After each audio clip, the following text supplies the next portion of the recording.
இந்த தேர்தல் முடிவுகள்ல தமிழர் பகுதியில ஒரு மாதிரியும் சிங்களர் பகுதியில ஒரு மாதிரி வாக்குகள் பதிவாயிருக்கே சார். நம்ம தமிழ்நாட்டை வந்து உதாரணமா எடுத்துக்கலாம். நீங்க வந்து இந்தியா முழுமைக்கும் பாத்தீங்கன்னா பாஜகவுக்கு ஆதரவா இல்ல பாஜக கூட்டணிக்கு ஆதரவா இந்த மாதிரியான வாக்குகள் வரும். தமிழ்நாட்டில் வந்து வராது. 2014 பாத்தீங்கன்னா இந்தியா முழுமைக்கும் வந்து பாஜக ஆதரவு அப்படின்னு வெற்றி பெற்றாங்க. தமிழ்நாட்டில் ஜெயலலிதா அவர்கள் வந்து 37 இடங்கள்ல வந்து வெற்றி பெற்றாங்க. 2 இடம் தான் அவங்க கூட்டணி வெற்றி பெற்றாங்க. 24 தேர்தலையுமே நம்ம பக்கத்து மாநிலம் ஆந்திரால பாஜக வந்துட்டாங்க, கேரளாவில் ஒரு இடத்துல வந்துட்டாங்க, கர்நாடகாவில் அவங்க எப்போதுமே ஜெயிப்பாங்க. அதையும் தாண்டி தெலுங்கானால வந்து அதிக இடங்களை பிடிச்சாங்க. ஆனாலும் கூட தமிழ்நாட்டில் என்ன ரிசல்ட் வந்தது? அவங்க இடம் பிடிக்க அதே போன்ற ஒரு விஷயம்தான். ஆனால் அப்படி நம்ம பார்க்க முடியாது. என்னன்னா அங்கே தமிழர்களுக்கு ஒரு அரசியல் தேவை இருக்கு, ஒரு அரசியல் கோரிக்கைகள் இருக்கு. எல்லாவற்றையும் தாண்டி வர்றவர் இப்படிலாம் இருக்கணும் அப்படின்ற ஒரு பார்வை இருக்கு.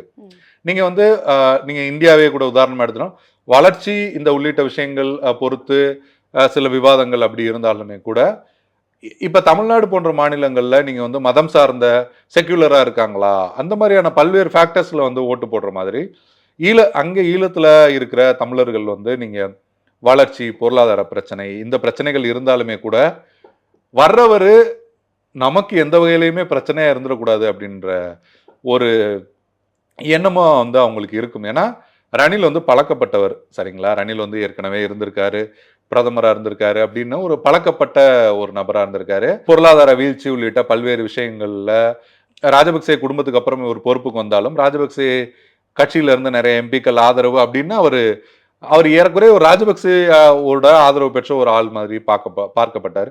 ஸோ தமிழர்கள் ஏற்கனவே ராஜபக்சேவால் என்ன நடந்தது அப்படின்னு உலகத்துக்கே தெரியும், சொல்ல தேவையில்லை.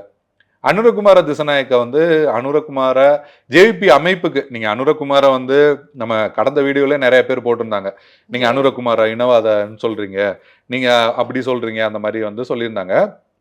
அரசியலை பொறுத்த வரைக்கும் நான் வந்து நேரடியா ஒரு விஷயம் பேசுறேன், இலங்கையில வந்து எல்லாருமே ஒண்ணுதான், எல்லா மக்களும் ஒரே மக்கள் தான் அப்படின்னு பேசுறது வந்து அரசியலை நேரடியா விஷயங்களை தாண்டி அவங்க கொள்கை சார்ந்தும் அவங்க யாரு அப்படின்ற முடிவுக்கு வந்து நம்ம வர வேண்டிய தேவை இருக்கு. இப்போ உதாரணத்துக்கு நம்ம எடுத்துட்டோம்னா தமிழ்நாட்டில் இப்போ தமிழ்நாடு இல்லை, இந்தியா முழுமைக்குமே இடஒதுக்கீடு இருக்கு, சரிங்களா? இப்போ யாரோ ஒருவர் வந்து ஏன் வந்து மார்க் அடிப்படையில் இடஒதுக்கீடு இந்த மாதிரியான விஷயங்கள்லாம் இருக்கு, அனைத்து இந்தியர்களும் சமமானவர்கள், அனைத்து இந்தியர்களும் ஒன்று தான், இதுல ஜாதி வேறுபாடே கூடாது, இடஒதுக்கீடு வந்து கூடவே கூடாது, இந்தியர்கள் ஒன்று அப்படின்னு சொன்னா அது எப்படி வந்து ஒரு நியாயம் இல்லாத, நீதி இல்லாத ஒரு விஷயமா பார்க்கப்படும்ல.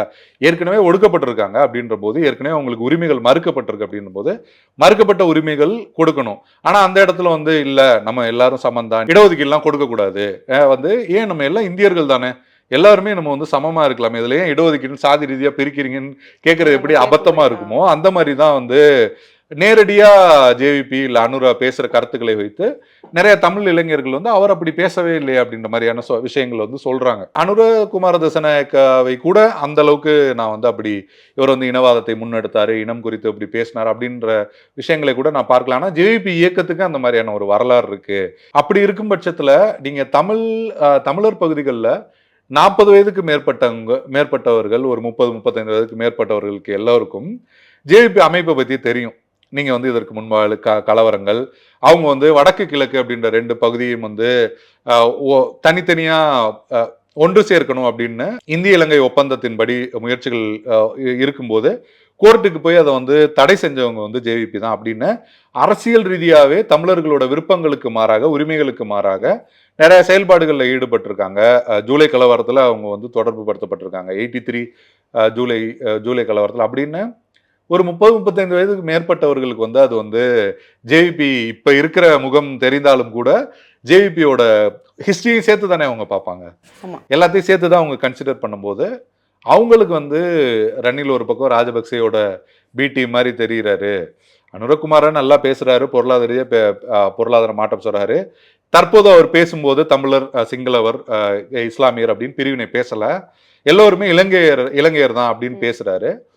ஆனாலும் கூட வந்து அவங்களுக்கு ஒரு நம்பிக்கை வரணும்ல, அவங்களோட கடந்த கால செயல்பாடுகள். அதனால தமிழர் பகுதிகளில் விருப்பங்கள் வந்து சஜித் ஆப்ஷனாக இருந்திருக்காங்க. தமிழ் கட்சிகளோட ஆதரவு அப்படின்றதும் சஜித்துக்கு இருந்ததுனால தமிழர்கள் வந்து நம்ம நாட்டில் மாற்றம் அப்படின்றதோட நம்ம பாதுகாப்பு அப்படின்னு அவங்க யோசிச்சு அது போன்ற முடிவுகளை வந்து எடுத்திருக்காங்க அப்படின்ற மாதிரி தான் பார்க்க முடியுது. அதே வேளையில இளைஞர்கள் கொஞ்சம் மாற்றத்தை விரும்புபவர்கள், இல்லை வந்து கடந்த காலத்தில் அப்படி நடந்திருந்தாலும் ஒரு சேஞ்ச் வருது வரட்டுமே அப்படின்னு யோசித்தவர்கள் அனுராவுக்கும் ஓட்டு போட்டிருக்காங்க. அதுலேயும் வந்து மறுக்க முடியாது. ஏன்னா அவர் அப்புறம் எப்படி 2 மாவட்டத்தில் 2வது இடம் வந்து அவர் ஒருவர் ரணில பின்னுக்கு தள்ளி அப்படின்னு அந்த விஷயங்கள் நடந்திருக்கு அப்படின்னு தான் பார்க்க முடியுது.